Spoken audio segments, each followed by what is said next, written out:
Welcome to economics in easy way. Students, अपना जो chapter चल रहा है बैलेंस ऑफ पेमेंट का हम लास्ट टॉपिक आज डील करेंगे, यानी कि इस चैप्टर का ये लास्ट वीडियो होगा। ठीक है, तो लास्ट टॉपिक हमारा बचा है significance of balance of payments account. ठीक है, बैलेंस ऑफ पेमेंट्स अकाउंट हमने बताया था। बैलेंस ऑफ पेमेंट्स अकाउंट क्या होता है? इधर हम लोग लिखते हैं क्रेडिट, इधर हम लोग लिखते हैं डेबिट। क्रेडिट क्या शो करता है? इनफ्लो। डेबिट क्या शो करता है? आउटफ्लो। पैसे आते हैं इधर हम लोग रिकॉर्ड करते हैं, अगर हम पेमेंट करते हैं तो इधर रिकॉर्ड करते हैं। ठीक है, इतनी चीज़।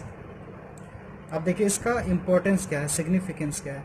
Number 1, financial status of the domestic economy, यानी कि जो बीओपी होता है वो फाइनेंशियल स्टेटस बताता है डोमेस्टिक इकोनॉमी, यानी कि जो हमारी इकोनॉमी, इंडियन इकोनॉमी, उसका स्टेटस बैलेंस ऑफ पेमेंट से पता चलता है। ठीक है, अगर हमारी बोरोइंग्स ज़्यादा होंगी यानी कि हमारी उसकी बैकवर्डनेस को शो करेगा। अगर हमारी इनफ्लो ज़्यादा होगा यानी कि हम किसी और कंट्री पे, किसी और इकोनॉमी पे डिपेंड नहीं है, तो हमारी स्टेटस पता चलती है। Second, net factor income from abroad, it is the important component of national income, यानी कि कितना इनकम आ रहा है बाहर से। फैक्टर इनकम फ्रॉम अब्रॉड, बाहर से कितना इनकम आ रहा है वो पता चलता है।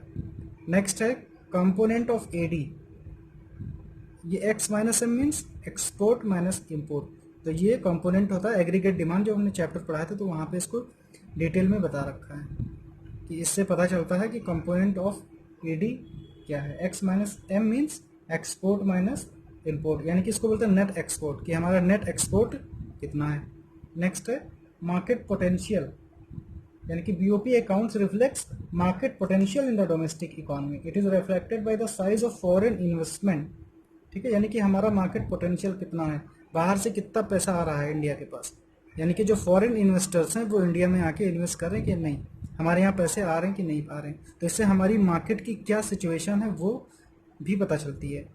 और लास्ट है monetary and fiscal policies, monetary and fiscal policies, यानी कि इससे जो कंट्री है यानी कि गवर्नमेंट है वो अपनी मॉनेटरी और फिस्कल पॉलिसीज को बनाती है या उसको टाइम टाइम पे चेंज करती है। ठीक है, यानी कि the RBI has to account for in the formulation of its monetary policy. देखिए अगर इंडिया में फ्लो का, मनी का फ्लो कम होगा, यानी कि मनी फ्लो कम होगा, यानी कि जो फॉरेन करेंसी है वो आ ही नहीं रही है, तो इसके लिए हमारे जो पॉलिसीज़ हैं उसको चेंज करना पड़ेगा। और अगर हमारे पास फॉरेन एक्सचेंज ज़्यादा आ रहा है, foreign exchange means foreign currency का फ्लो ज़्यादा है इंडिया में, यानी कि इनफ्लो है फॉरेन करेंसी का, तो हमारे पास फॉरेन करेंसी जब ज़्यादा होगी तो उस हमारी जो इंडियन करेंसी होगी यानी डोमेस्टिक करेंसी होगी उसकी मार्केट में डिमांड क्या होगी, इंक्रीज होगी, बढ़ेगी। ठीक है, तो ये 5 अपने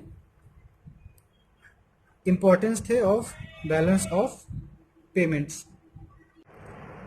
नेक्स्ट टॉपिक अपना official reserve account. Official reserve account क्या होता है? तो ऑफिशियल रिजर्व अकाउंट क्या होता है? The overall balance is finally reflected in the official reserve account of the RBI, यानी कि ओवरऑल जितना भी बैलेंस आता है बैलेंस ऑफ पेमेंट का, यानी कि बैलेंस ऑफ पेमेंट का जो भी बैलेंस आता है उसका ओवरऑल बैलेंस कहाँ पे रिफ्लेक्ट होता है? ऑफिशियल रिजर्व अकाउंट में। और उस ये अकाउंट कौन मेंटेन करता है, किसके पास होता है? आरबीआई के पास, रिजर्व बैंक ऑफ इंडिया। ठीक है, second, if overall balance is positive, अगर ओवरऑल बैलेंस पॉजिटिव है यानी कि हमारी इनफ्लो ज़्यादा है आउटफ्लो कम है, it causes increase in official reserve, तो इससे क्या होगा? ऑफिशियल रिजर्व अकाउंट इंक्रीज होगा।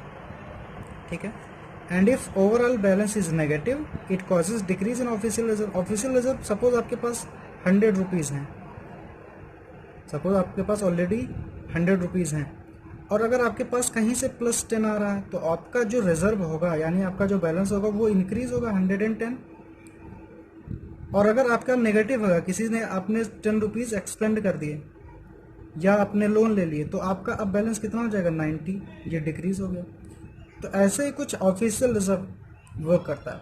अगर ओवरऑल बैलेंस यानी कि ओवरऑल बैलेंस किसका? बैलेंस ऑफ पेमेंट का, बीओपी का, पॉजिटिव होगा तो it causes increase in official reserve, increase in official reserve. If overall balance is negative it causes decrease in official reserve, यानी कि ओवरऑल बैलेंस किसका? बैलेंस ऑफ पेमेंट का। अगर वो नेगेटिव होगा then it causes decrease in official reserve. ठीक है, तो ये था अपना ऑफिशियल रिजर्व अकाउंट।